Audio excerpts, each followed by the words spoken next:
Hi guys, welcome to our channel. I'm Marie. I'm Chris. We're going to be going through what questions you guys think you should be answering when you're moving into a new build home or looking at buying a new build home. So this will be based on our own experiences and questions that we asked as a couple or as an individual, but based on those it's going to be as a couple. So first question is, I'm just looking down on the iPad for the questions, so that's why I keep looking down. When will the property be completed? So this is like probably a quite important question because you want to know a rough date for completion. So originally they told us, I think it was April originally. Yeah, so either April or May, we can't quite remember. But that got pushed back 2 months to June the 30th. But then we actually completed on June the 17th in the end, didn't it? So it got them pushed forward a week or so. I think it was something to do with all the storms because it was at the roofing stage. It started getting delayed because there were heavy storms. Because around Christmas it got pushed back because they couldn't want to come the roof in. So they couldn't do any of the interior. Yeah, because it was too dangerous for the builders, which is fair enough. You know, you don't want to cause accidents on the site. So yeah, that's probably a very important question to ask, so you can just sort of work out a rough date for your finances and stuff like that. Question 2 is, are there any discounts available? So in this case you might receive a discount when purchasing off plan, but it is at the builder's discretion. So I don't think we had any discounts available to us at the time. No, obviously there's things like shared ownership and help to buy. But we'll talk about that a bit later on. Obviously next door they had a discount because originally the first time buyers had to pull out, so they had their flooring already included, so that's where that house next door got discounted because they had their flooring already included for that one. So I'll just check with your developer what sort of discounts they might offer, or if they've got any discounts going on each of those properties if someone had to pull out of one of the properties that they were going to buy, and just sort of check what you get included as well with that house. Question 3, is the reservation fee included in the price of the property? I can't remember if that was one or not. I know our reservation fee was £500. I think it was included. I think it did get chipped off the end. Did it? Yeah. Obviously, I think £500 is pretty much the standard reservation fee that most developers do for new build homes. Yeah, I think my boss at work had the same reservation fee for his new build. So yeah, just check with your developer when you go and view the house, or put deposit down for the house, can't remember. When you go to reserve the house, just ask if the reservation fee is included in the property price or not. But in our case it was. I think it was. I'm 95% sure it was. Question 4. Now this goes on to choosing your bathroom and finishing. So with us, we were able to choose the kitchen worktop colour, the cupboard colours and the door handle colours in the kitchen, splashback, as well as the kitchen splashback. On the doors itself, we've got to choose the door handles, whether we want to do chrome or satin or something like that. Yeah. And then tiling for the bathrooms, we got to choose the downstairs bathroom tiles, which is, there's 2 of them, and then upstairs as well, so for the whole around the bathroom. And I think that was about it, wasn't it? I think so. I don't think there's anything else. No, I don't think there was anything else that we could. Yeah, so there was quite a few choices. We've got a Wicks's delivery. Right, Wicks have now been deliveries in the door. I just thought I'd grab myself a cup of tea. Chris just grabbed some orange juice. I can't remember what that's we were now. Just finished question 4. Hello, Holly. So yeah, just check with your developers what you get included and what you don't. Oh, actually, we did get the turf outside included in the garden, because I know a lot of developers, you don't get a laid lawn basically, you just get the mud. Oh yeah, we did get all of that included. We did get that as well as some extra. Well, we've got 1, 2, 3, 4 rows of slabs as well, so fairly decent slabbing to be fair. So yeah, just check with your garden is what I'd say. Question 5 is, how many houses have been sold on that development site? So this will be like an indication of where, like, roughly the time scale is between finishing houses and stuff like that. And we are quite a small development, I'd say, on this plot compared to quite a lot of others. So I think it's about 90 houses. Yeah, like roughly 85 to 90 houses. But a lot of them had already been built by the time we got here. There was only finishing up the last part of the estate, so we were fairly lucky in the fact that we didn't have a lot of noise that was going to be around us that often, to be fair. So yeah, that's my boss's problem right now. It's a building site. Yeah. And there's nails. Watch out for nails everywhere. He's punctured his tyre twice. So yeah, we were quite lucky in the fact that I suppose we moved in fairly late. So. And we're at the back. And we're at the back, yeah.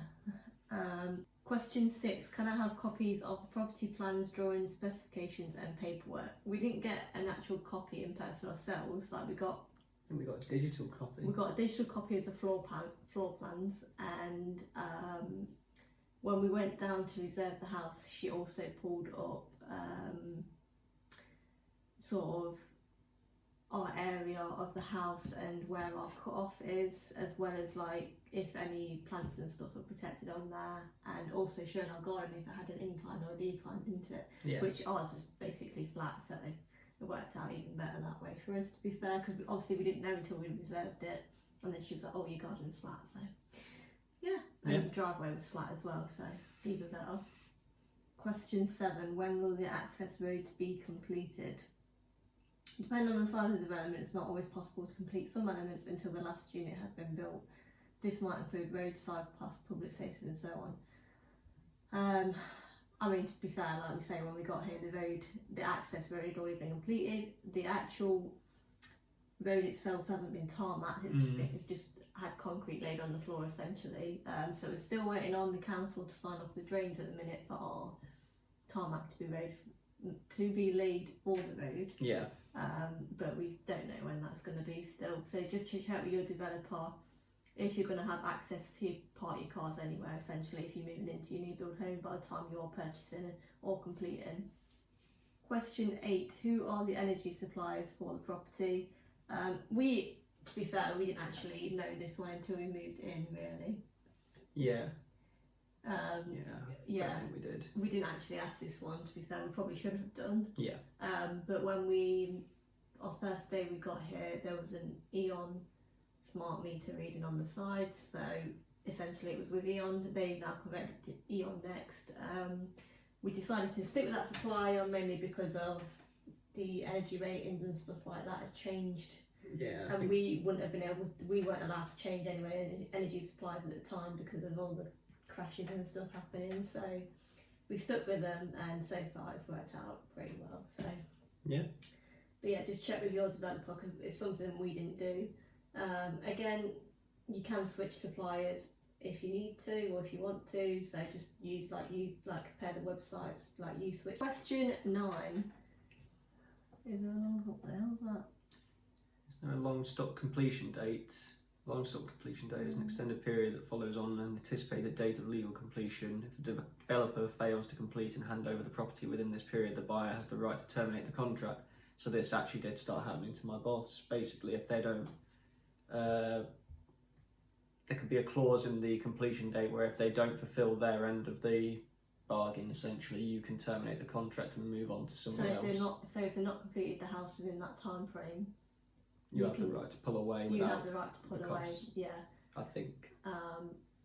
Obviously, in our case, this didn't happen because, although obviously there was a time frame, they pushed it 2 months back, which is fine because you're allowed to do that. If it's any later than that, then you do have the right to pull out essentially of the contract. Yeah. Because they've not upheld their end of the contract. Yeah. So check your completion dates essentially and the leeway on it, because if they go over that, then you have the right to pull away. Yeah. If you want to. Yeah. Obviously, it depends on how long they reckon it will be, but yeah. In our case, we came down every week to come and see the house. Obviously, we couldn't get into the house because it hadn't been fully completed, and there was a gate. But we used to come drive down pretty much every week, didn't we? And just look out and go, oh yeah, they're coming along. It's got a roof now.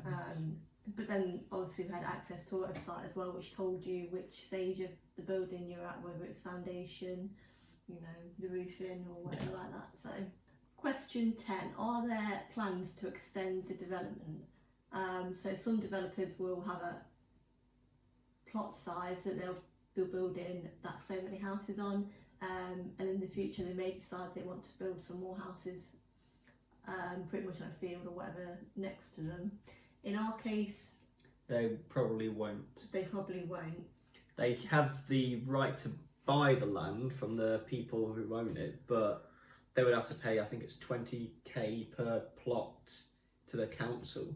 So if they built 100 homes, they'd have to pay like £2 million to the council essentially. Yeah, so they can, before they even essentially, start. because there is some land behind us, but so far they've decided not to do that. I think they just want to keep it a fairly small development now, don't they? So yeah, that one's quite an easy one. But yeah, just check with your developers, because if there is going to be some extension of the development, you'll want to know sort of if this is going to cause traffic or more traffic around that area, etc. and stuff like that, or more building works that you'll have to watch out for. Question 11, is there a management company? Now this is going to go on about the land, I'm guessing, the maintenance fees. You should check, yeah, so maintenance fees. So with our site, we got told there was going to be a maintenance fee originally when we moved in of 150, wasn't it? Something like that, and then it slowly goes up over the years. Yeah, so we originally got told it would be 150 when we first moved in for the year, but this wouldn't have to be paid until, one, the last person had moved into their home, and two, the entire building site had been finished essentially, or completed as they call it. Obviously it's not a lot of money, it was like £15 a month, wasn't it, or something like that, and it goes up ever so slightly each year. But because in our case the land on the park hasn't been finished yet and the tarmac hasn't been laid on the road, we do not have to pay any maintenance fees yet. So if your developer starts saying you need to pay a maintenance fee when nothing's been completed or finished, then I would just question that, just to make sure that they're not sort of making you pay money that you shouldn't be paying yet, essentially. And another point is, if they're not keeping up on the maintenance, because this happened to my sister, then you can refuse the payment until they've sorted it all out, because she went an entire year without all the grass around her being trimmed and it became wild bushland. Yeah, so just make sure they're upholding their end and upkeeping. They do have like an outside company that comes in and will mow the lawn, like the field park bit, don't they, and stuff like that, and like trim the bushes down.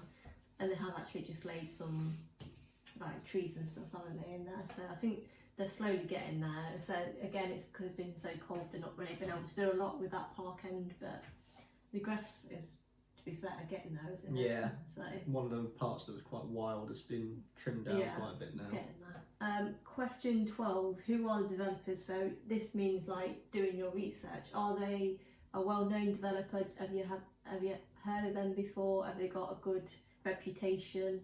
So obviously we went with Davidson's that had a very good reputation, didn't they? And also your dad worked for them, so you sort of knew what they were about. Yeah.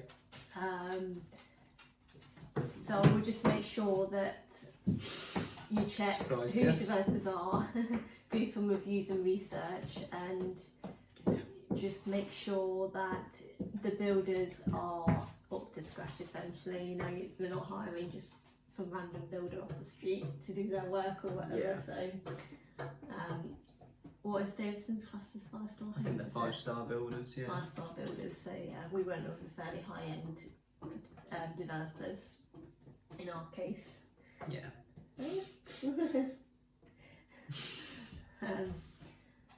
Question 13, what is the council tax band? So you can do this online by going to the council tax calculator or looking in your area roughly what your council tax band will be. In our case it's council tax band B, but when we first moved in we had a provisional tax band of a council tax band D, because the site hadn't yet been completed essentially, and the council just put in a short period where it was just, I can't remember the class it now, but like a temporary tax band essentially until So be wary of that, because it's Yeah. going to be more The expensive to tax, begin with. obviously, the higher the tax band, the more you have to pay. But they did knock some of that off in our future payments then. Yeah. And now we're back to normal now. So I think it didn't take long, to be fair, to transfer over. You had to go online and put in your postcode to the Royal Mail as well, just to register with them. And then it eventually sorts itself out. One thing I would say is if it doesn't sort itself out within the first 3 months, is just to follow up with Royal Mail and the council tax office, because you don't want to be paying more than you have to be. So I'm not sure if it depends on the site being finished as well, because again, my boss is paying a massive amount more council tax than he should be, and I think it's because his site's still being built. yeah, maybe. But I sort of just kept onto them and they eventually sorted it. So question 14, does my plot have any protected areas? It might be the case that your land has tree preservation orders or similar protection laws in place. In such instances, you might be refused planning permission to extend the property. Obviously, we can't extend the property because there's not really enough area to extend it to anyway. This probably question more suits if you've got quite a lot of land behind you. Just check with your developers if you were thinking of extending to the side or to the back of the garden. But I think in this case, pretty much no one was allowed to extend. Yeah. To be honest with you, I think we're meant to have a tree at some point. We are meant to, as yeah, well. we are meant to have a tree out the front that's supposed to be protected. So if it was sort of causing the roads and stuff to crack all the time, like to crack away because of the roots, then we were allowed to take it out. But we would have to have permission first from the developers to remove the tree. But we've not actually got that. So no, I don't know if they're actually going to put it in. I've not heard anything about that. Well, not to be. I mean, I'm not so fussed about it because I don't know if I want a tree at the front or not. So, question 15: how many parking spaces come with the property? So in our case, we have 2 parking spaces which are right outside the front window. Other properties have them at the side of the property, sort of one in front, one behind each other, so parallel. But we prefer the 2 out the front. Yeah. It just makes our life easier, doesn't it? Instead of reversing one car out to get another car out. So yeah, it was a lot easier. I know some developers come with parking at your house, and then sometimes they have parking for guests and stuff in a different area. So just check with your developers, sort of whereabouts your parking will be and how many you get, as well as if there's any extra anywhere. Because our neighbour has 2 at the side, doesn't she? Yeah. Well, her house is next door to us, but hers are like right round the corner, so she has to walk a bit further than what others do. So just check with that. Question 16, again, we've already pretty much answered this one. Will the garden be landscaped? So yeah, in our case, the garden was landscaped. We had a few issues with sort of the grass dying when we first moved in, but it wasn't a major issue. We just bought some grass seed and stuff. But our neighbour, her grass pretty much died within the first week. Yeah. So pretty much half of her garden had to be returfed and relaid. But I think so far she's not said anything else about it dying again. I think we're going to have to put more grass seed down. Yeah, we are. At the front of the garden, our garden is dying again, but that's because all the water builds up in that front bit in the winter, I've noticed. So it might come back to life, hopefully. I don't think. No, put grass seed on it. Yeah. How long is a defects liability period? So your defects liability period usually lasts for 24 months, but again, check for the contract. During this period, the builder will repair any defects within the property, such as loss of heat and blockages to drainage systems and windows, doors not opening correctly. So yeah, that's kind of necessary, because when you move into a new house, you're gonna have these problems. So yeah, when you first move into your new house, you're gonna have a snag list that you need to create, which you have to send off within the first week when you first move in. But then you get another 6 months after to report any sort of major issues. But in our case, we had 6 months with the site manager, and then they passed it over to the aftercare team. So we actually get 2 years, don't we, on ours? Yes. To report any issues. We did have quite a few snags, but they've sorted pretty much all of them out Not now. as bad as my boss's snag list. Yeah. To be fair, I might do another video on what snags we've had and whether they've all been sorted or not.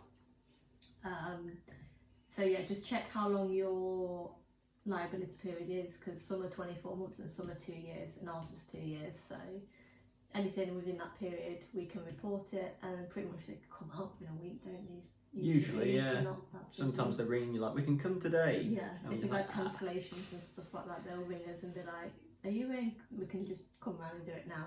And so they are quite good with sort of customer care, I'd say. Question 18. How long is the new home warranty? So your new home should have a 10-year warranty registered with the National House Building Council.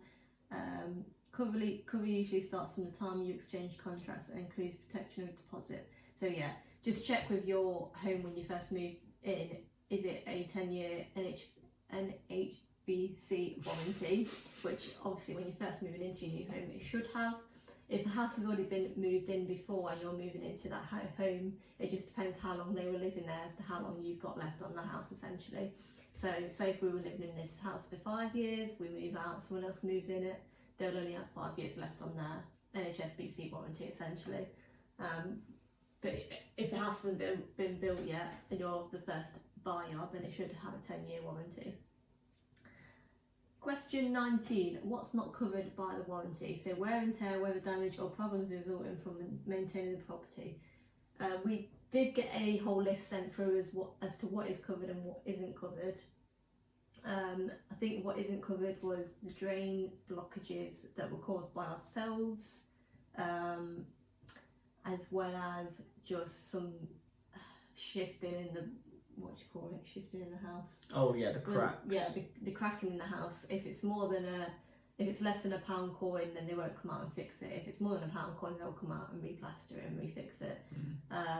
Because obviously house shifts when it settles, so they don't want to be going to every single home that has a tiny little crack, do they? Which I can't blame them for, because you're going to get cracks. We've got cracks in our bathroom, so don't be afraid if you see them, but just be wary that if it's bigger than £1 coin, then maybe get them out just to have a look. Yeah, it's usually within the first year the house settles, so come spring, summer we'll probably start sealing the cracks up then. Question 20. What's in the local area? So if you're new to the area and you don't know what's around, like schools, parks, etc., just do your research before moving to the area. Now, you lived in all your life, haven't you? So pretty much most of it, so I knew it pretty well. Yeah, you knew what parks there were around, what shops are around, schools nearby, doctors, stuff like that. You want to know as well how close is your nearest hospital, etc., etc. So yeah, travel to cities. How far is it from your home to work and stuff like that. You want to do research just to make sure it's the right area for you guys and for your future plans as well. If you decide to have any kids or anything like that in the future, as well as if you've got animals, check where your nearest local vet is and stuff like that. But yeah, I think that's a fairly important one, to be fair. You pretty much. For us, we found our area first and then we found the house anyway. So it's kind of looked over because I knew the area anyway. Yeah. But yeah, it's definitely an important one. Question 21. Can I get any help with the costs? It might be the case that there's a help to buy or shared ownership scheme available at the time of purchase. So in this case, on this development, they had about 4 or 5 houses that had the first time buyer scheme. Now the first time buyer scheme is different to shared ownership. The first time buyer scheme, you will get to buy the property yourself at a discounted price. When you come to sell it, you just sell it at a discounted price and you don't have to pay the difference as to what the discount was. So with this house, it was a local connection scheme. A local connection scheme as well. Yeah. So first time buyer, you have to be pretty much within that local area or travel to work. There's a couple of things that you just sort of have to watch out for. Luckily, you lived in the area, so that's pretty much why we qualified for first time buyer scheme, as well as your family as well. Now the shared ownership scheme, you buy the home at 80%, let's say, but you'll have to start paying off that 20% difference after 5 years of living there, and it also, the interest increases each year, which is why we went to first time buyer scheme and not shared ownership, because that meant we didn't have to pay for anything. So when we also got a discounted price, so yeah, it was even better. And when we come to sell the house, we won't have to pay the difference of, so we bought this house at 80%, didn't we? Yeah. So we won't have to pay that 20% difference off. We just sell it as 80% and it's done. So it made things a lot easier for us, I'd say. Yeah. So just check if there's any schemes going, because I know a lot of new developers sites have to now have a certain amount they have to do, like for shared ownership and first time buyer schemes. It's a new thing that the government's brought in essentially to help first time buyers. Or to say with first time buyers you don't have to pay any stamp duty, so just bear that in mind. Sorted. If any of you guys have got any more questions you'd like to ask us, just let us know in the comments below. I hope this video has been really helpful. Should we say bye? Yeah. Right, in the next video we'll be showing our loft hatch, because we've had well, your dad came round to measure, didn't he? So we wanted to put some stairs and stuff in there just to create a bit of extra storage, so that'll be our next video. But we'll see you guys in the next video, hopefully soon. See you later.